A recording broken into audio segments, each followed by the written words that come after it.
साथियों नमस्कार।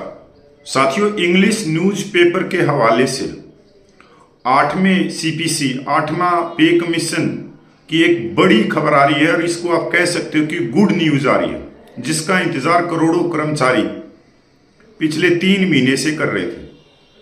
मैं सीधी सी शब्दों में बात बताऊं तो टीओआर संदर्भ और शर्तें तैयार हो चुकी हैं और या तो इस वीक में या अगले वीक में वो कैबिनेट की मंजूरी के लिए वो चला जाएगा प्रस्ताव, और उसके बाद में कैबिनेट की जैसे ही मंजूरी मिलती है 8वां वेतन आयोग अपना काम शुरू कर देगा।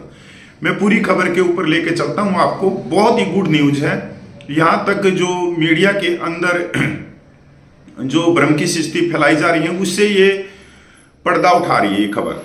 आपको कहीं जाने की जरूरत नहीं है, ये पूरी की पूरी खबर इंग्लिश न्यूज़पेपर में आई है।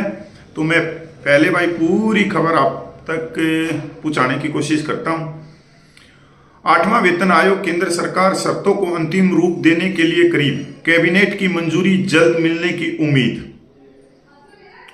सरकार 8वें वेतन आयोग की स्थापना के करीब पहुंच गई है। सरकार 8वें वेतन आयोग की स्थापना के करीब पहुंच गई है, जिसकी संदर्भ की शर्तों को अगले महीने की शुरुआत में कैबिनेट की मंजूरी के लिए भेजा जाएगा। एक वरिष्ठ सरकारी अधिकारी ने मनी कंट्रोल को बताया कि कैबिनेट की मंजूरी मिलने के बाद औपचारिक अधिसूचना जारी की जाएगी, जिससे आयोग अप्रैल में काम करना शुरू कर सकेगा।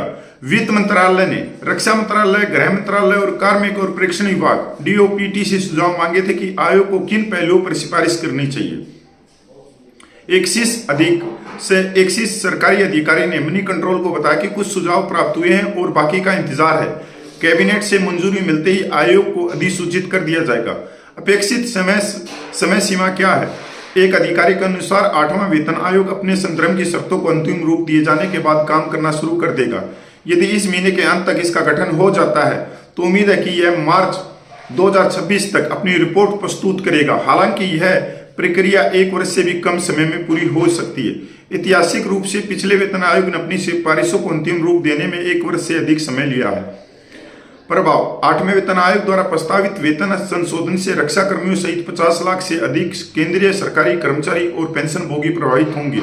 इसका वित्तीय प्रभाव काफी महत्वपूर्ण होगा, जो 2016 में 7वें वेतन आयोग के कार्यान्वयन के समय समान है, जिसके कारण वित्त वर्ष 17 के लिए सरकारी व्यय में 1 लाख करोड़ रुपए की अनुमानित वृद्धि हुई थी। हालांकि 8वें वेतन आयोग के वित्तीय प्रभाव वित्त वर्ष 27 से ही महसूस किए जाएंगे। आगामी वेतन संशोधनों से उपयोग और आर्थिक वृद्धि को बढ़ावा मिलने की भी उम्मीद है, जिससे सरकारी कर्मचारियों के जीवन की गुणवत्ता में सुधार होगा। स्वतंत्रता के बाद से 7वें वेतन आयोग की स्थापना की गई, जिनमें से अंतिम 2016 में लागू किया गया था। प्रत्येक आयोग ने सरकारी कर्मचारियों के लिए वेतन संरचना, भर्ती और पेंशन लाभ को आकार देने में महत्वपूर्ण भूमिका निभाई है, जिसने सार्वजनिक वित्त को महत्वपूर्ण रूप से प्रभावित किया है। इस बीच सरकार ने महंगाई भत्ते और महंगाई राहत के 50% को मूल वेतन और पेंशन में मिलाने से फिलहाल इनकार कर दिया है। वित्त राज्य मंत्री पंकज चौधरी 20 मार्च को राज्यसभा में एक सवाल के जवाब में यह बात की।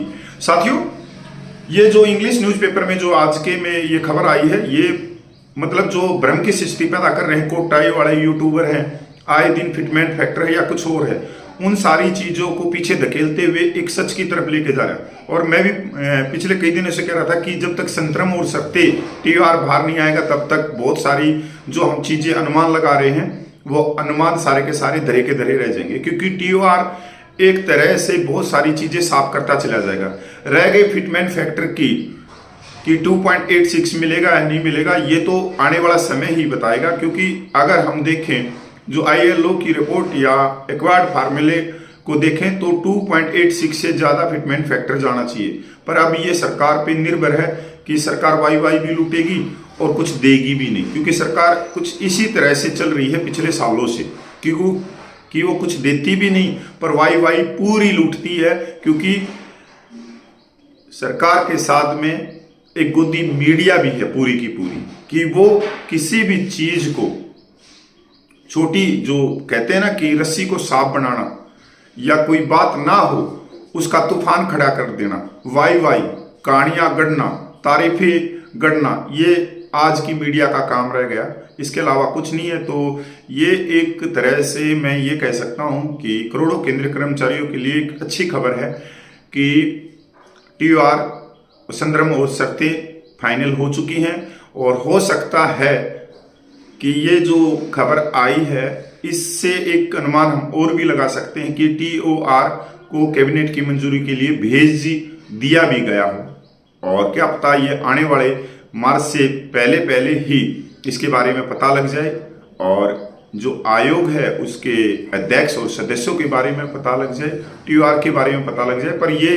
कन्फर्म है कि अप्रैल के फर्स्ट या सेकेंड वीक तक सारी चीजें क्लियर होती चली जाएंगी। हो सकता है मार्च से पहले भी हो जाए क्लियर।